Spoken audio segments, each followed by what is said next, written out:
We are only one day from the NFL season officially being back, and I am so happy. 7 long months without the game of football come to an end tomorrow night when the Lions take on the Chiefs, and I cannot wait for it. And to celebrate the return of football, I'm making a big video that is my award predictions for the 2023 to 2024 NFL season. I'm going to be predicting the winner of every single award: MVP, Offensive Player of the Year, Defensive Player of the Year, both Rookie of the Years, Coach of the Year, Comeback Player of the Year, and even some miscellaneous awards.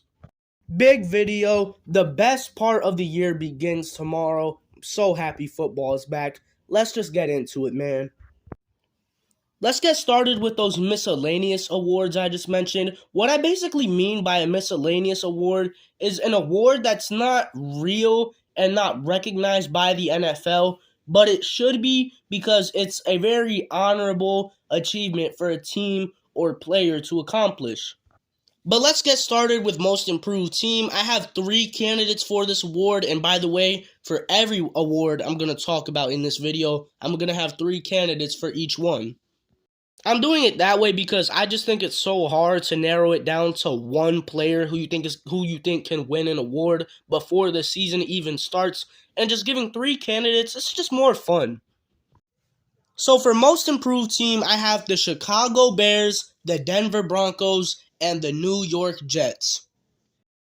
I am very high on the Chicago Bears heading into the season, and I have made that known throughout my past few videos. I think Justin Fields is going to take a serious leap this season. I think the Bears team as a whole is going to take a serious leap this season, and they have a lot of potential and upside. And you compare that to a team that literally had the first overall pick in the draft last season, yeah, they'd no doubt be a contender for Most Improved Team of the Year. As for the Broncos, they were just simply put a disaster last year. They had very high expectations heading into the season last year, and they very much failed to live up to those expectations. But they were also hindered by one of the worst coaching jobs in a season ever last year. Nathaniel Hackett was not it. Now they brought in Sean Payton in the offseason as the new head coach for this team. I could see them seriously improving this season.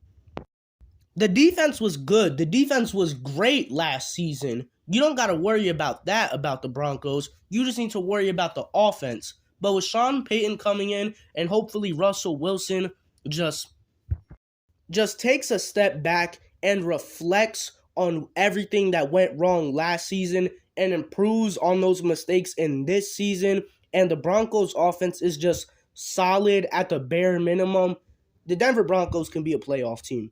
I 100% believe it.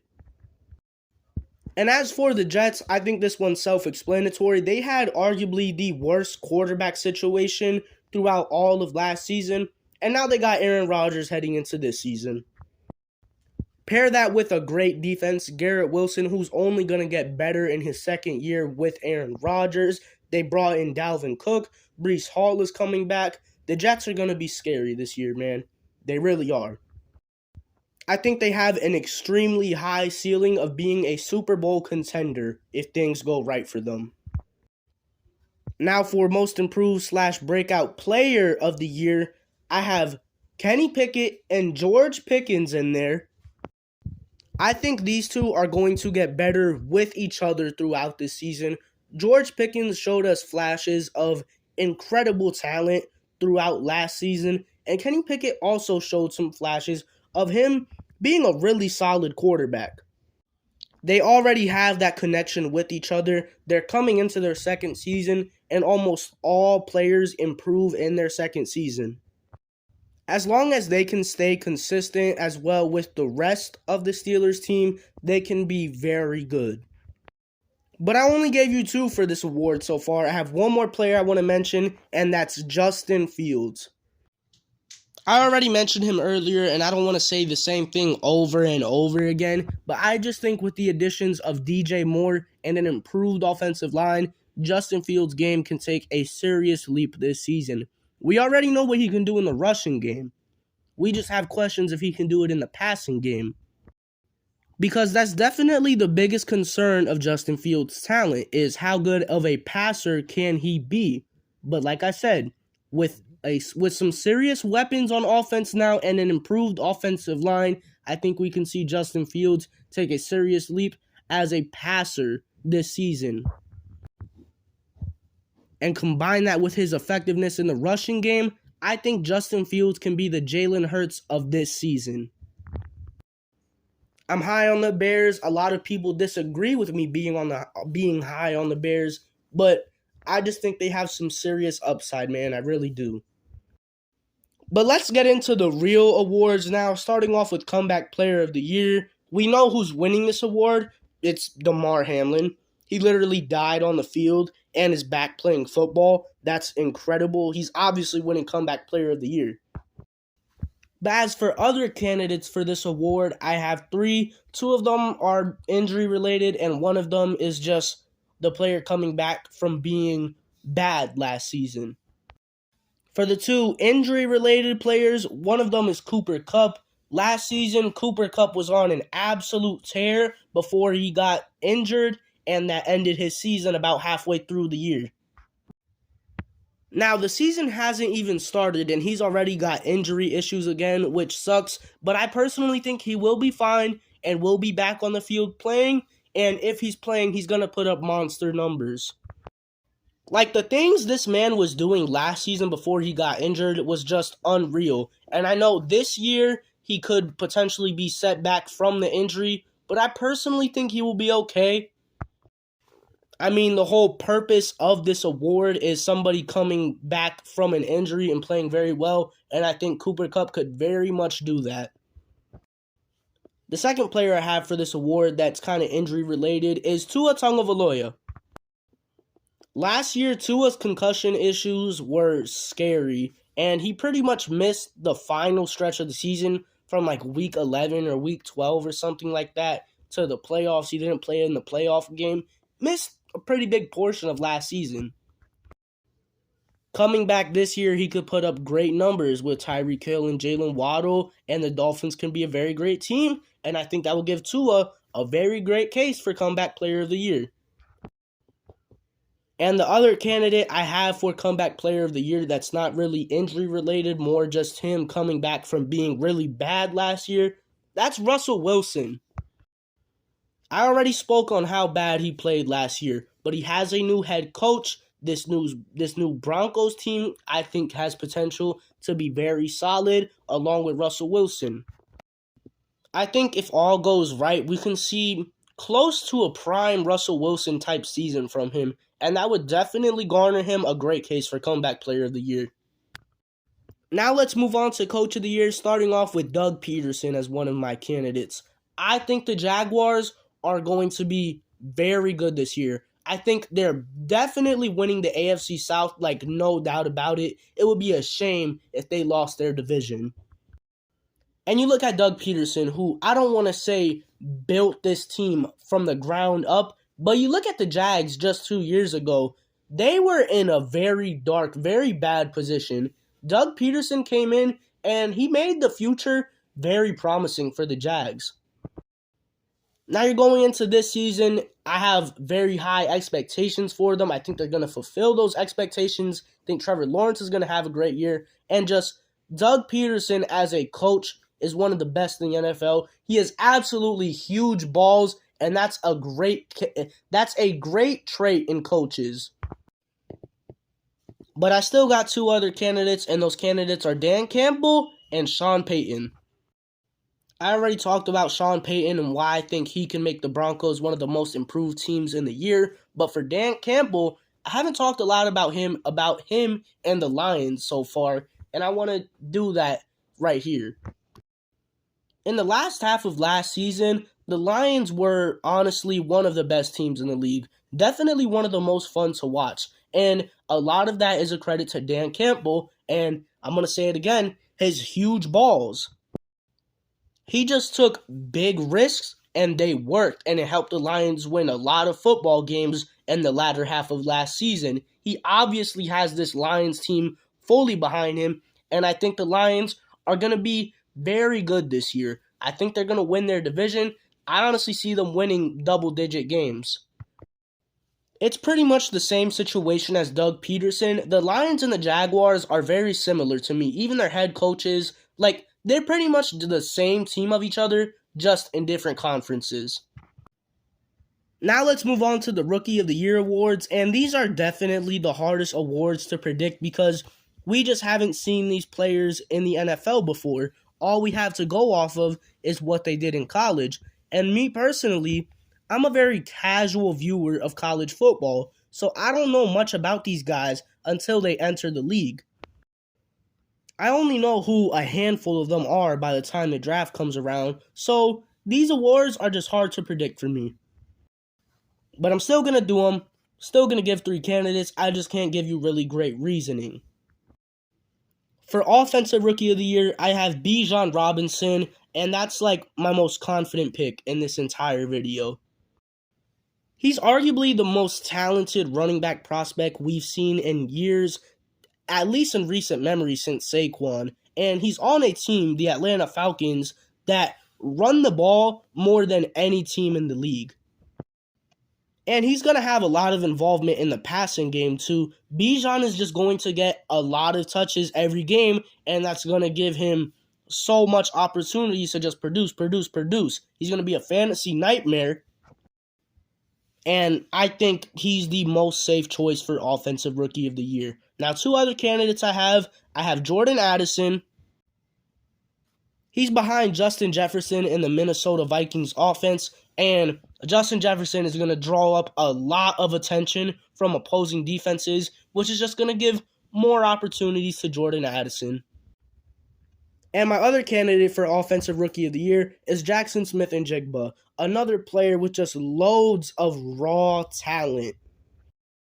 He is playing behind both DK Metcalf and Tyler Lockett, but you can make the same argument that I just made for Jordan Addison for him, and that those two are going to draw up a lot of attention from opposing defenses, and that's just going to create more opportunities for JSN to get the ball.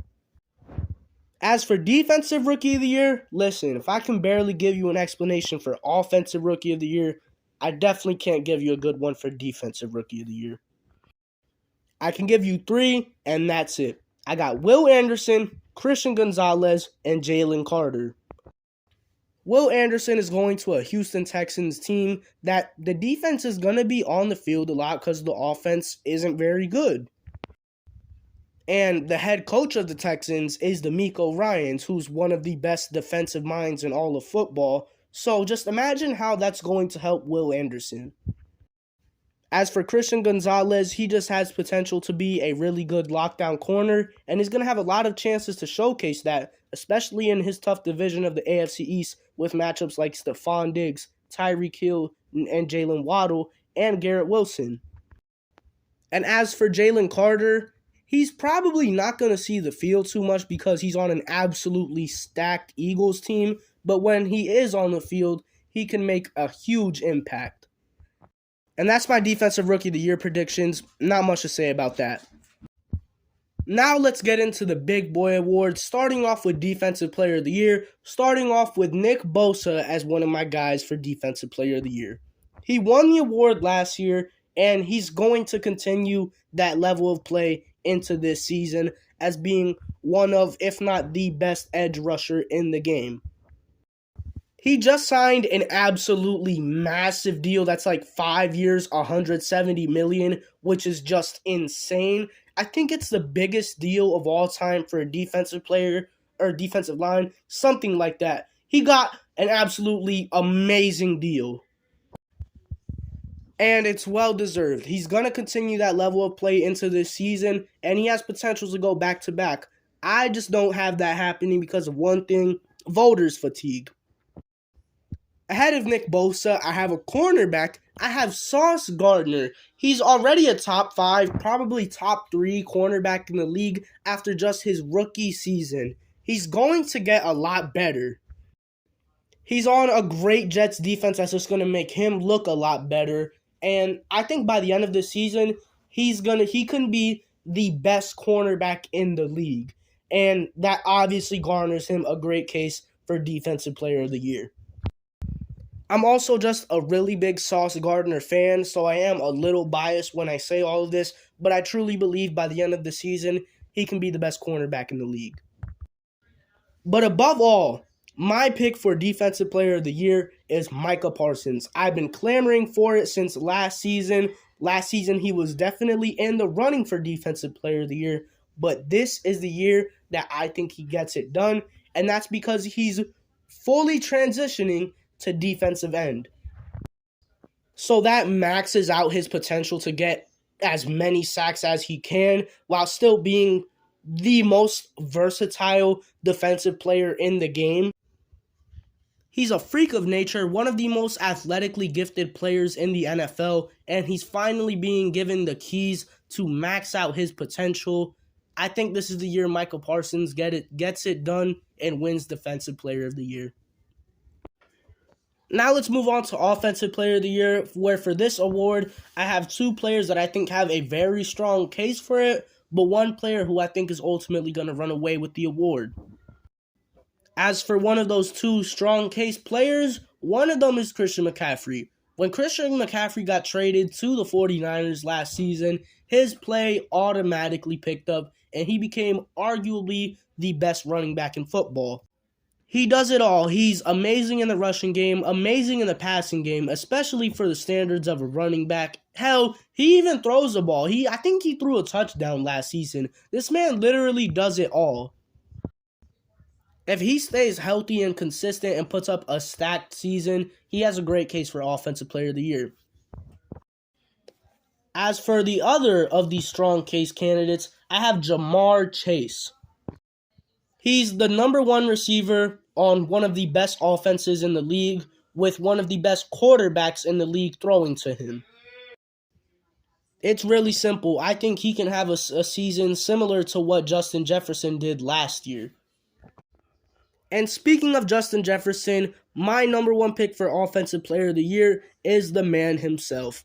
He has potential to shatter all the receiving records this season. We already saw what he did last year when he won Offensive Player of the Year, and now he's like really the only established option on that Vikings offense besides TJ Hawkinson. So he's just going to get more targets, more receptions, more yards, more touchdowns, and can have the greatest wide receiver season of all time, potentially. I wouldn't say he's an absolute lock to win this award, but he definitely has a better chance than anybody out there. The only thing stopping him, similar to Nick Bosa, is voters fatigue, but I just think his season is going to be too good where voters fatigue doesn't even matter. And now for the biggest award of them all, the most valuable player, the MVP. I got three guys for this, all of them being quarterbacks because let's be honest, this is a quarterback award. Starting off with Trevor Lawrence, I know it's a bold pick, but I truly think Trevor Lawrence is going to have a strong case to win MVP this season. I mentioned earlier how I think the Jaguars are going to be a very good team and win a double-digit amount of games and by far win their division. Being on a great team massively helps your case for MVP. We saw him take a huge leap in his game last season, especially in the second half of last year, and I think that's going to carry into this year, and I think he's just going to get better. He's also adding Calvin Ridley to his weapons, which is just going to help him tremendously in producing crazy numbers. I think Trevor Lawrence can have like a season of throwing for more than 4,000 yards, over 35 touchdowns. Like, that's how good I think of a season. That's how good of a season I think Trevor Lawrence can have this year. And if the narrative is there for him and the Jaguars are a really good team, he's a strong pick for MVP. Above him, though, I have Lamar Jackson. Look, if Lamar can just have a fully healthy season, he's going to be an MVP candidate.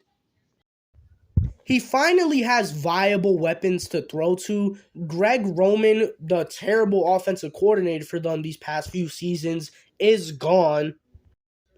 And the Ravens team as a whole just really improved and can be very dangerous this season. And all that does is help Lamar Jackson's case for MVP if he stays healthy, which I hope he does because I love Lamar Jackson and I want to see him succeed.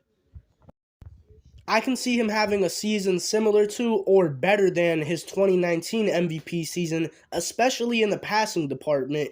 And if the Ravens are a really good team this year, Lamar Jackson, another strong pick for MVP. But I do have somebody over him, my pick for MVP, and that is Joe Burrow. The Bengals can be the best team in the AFC this season, legitimately. I think they're better than the Bills, and the only team they really need to beat out is the Chiefs, and I think they can definitely compete and be better than the Chiefs. And I mentioned it earlier, the Bengals are going to have one of, if not the best offense in the NFL with Joe Burrow, Jamar Chase, T. Higgins, Tyler Boyd, Joe Mixon. If he just gets the chance to sling the rock game in and game out, and the Bengals win at least 12 games, which I think they're going to do, Joe Burrow is my pick for MVP. He can have a season with around 5,000 yards and over 40 touchdowns. Like, I think Joe Burrow's got the MVP award in the bag this year. That was my award predictions for the 2023 to 2024 NFL season. It's a long video, but I like to go in depth with my picks and why I think that and all that. I'm just excited for football, man. It's starting tomorrow. I can't wait. That's all I got to say. Peace.